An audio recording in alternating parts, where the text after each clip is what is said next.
Musos, good morning everybody. It's great to see you this morning, and as we have already commenced Joel, haven't we, as we've had the kids talk and reflecting on what it means to be on the right side of history already. We thought it would be helpful, given that we don't often get into the Old Testament prophets and what is prophecy and all that kind of thing. And so in starting our series on Joel today, we thought it'd be good to give you a little bit. This is only a little bit of background information that might help us as we read and study Joel together. I was grateful for what Seth did at our weekend away, looking at Zephaniah, which really gives us a great start in looking at Joel. So that was incredibly helpful in the way in which he helped us put things together.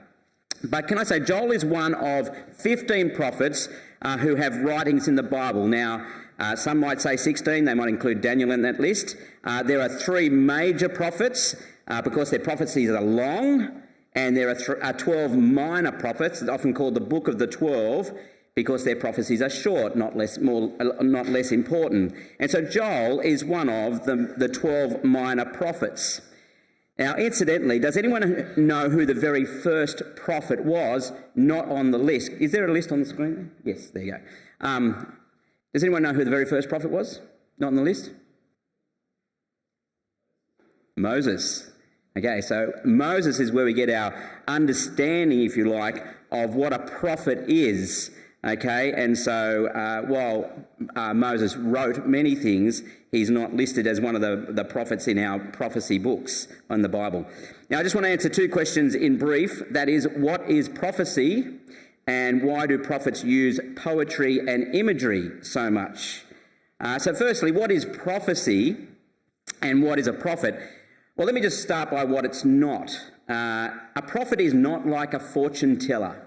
Sometimes that's what people think when they hear the word prophet.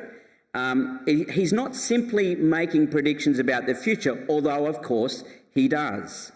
Now, the basis of a prophet's preaching was always the covenant relationship with God that he had with Israel. And so Deuteronomy 28, in the first part of the Bible, actually outlines the basis of God's special relationship with Israel, his covenant relationship with Israel. The covenant that he made with them contained promises of great blessing for Israel if they obeyed him, if they listened to him and lived for him, but it also contained promises of curses or punishment if they disobeyed God. And so the simple aim prophets have as they preach is to change behaviour, to turn people back to God before it's too late. That's their simple aim. So, three things. One, a prophet hears and speaks what God has said. Now, I think that's probably a little bit further on in the screen on the shots. There's slides there. Is that right? I shouldn't look at that one. Good. That is, so a prophet hears and speaks what God has said. God is the author of the words that he gives to the prophet to speak to the people, so that their message is not their own. A prophet has encountered God in some special way, and he has been given what to say, and he must speak it. He can't not speak what God has given him to say. Now, their main concern was the special relationship between God and them. And so the prophet's message, secondly, is unoriginal. That is, the prophets are often looking back to the covenant blessings and cursings given in Deuteronomy 28, and they're calling on sinful Israel to return to the covenant before it's too late. Come back. They do point people forward to what God is going to do in the future, like promising that he will send his son, or promising a king in the line of David. He does promise things like that.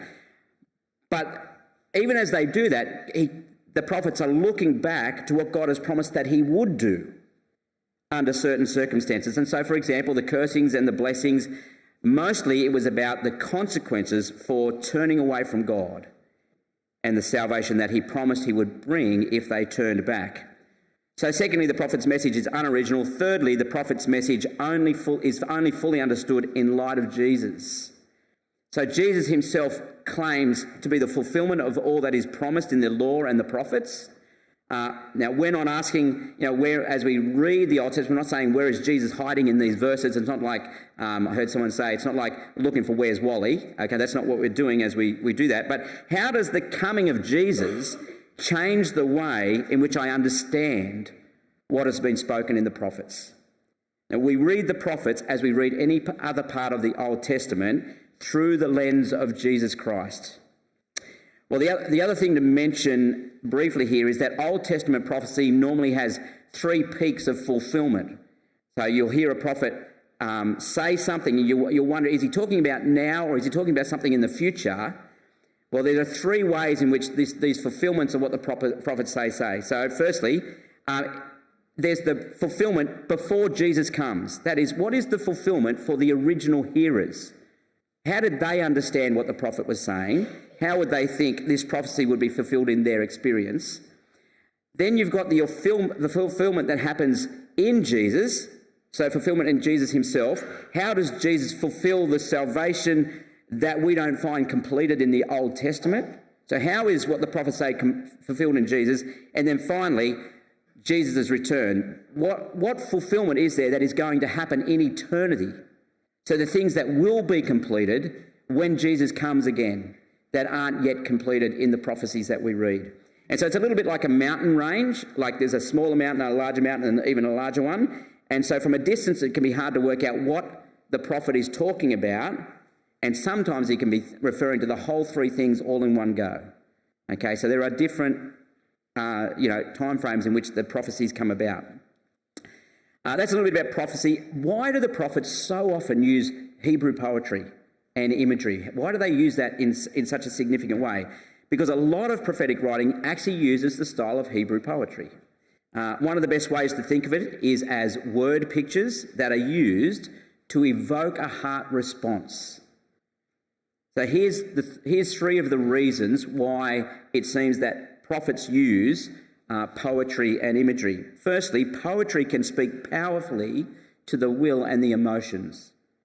The prophets didn't just want to inform their audience, but to move them to action as well, to create an experience, not just impart information.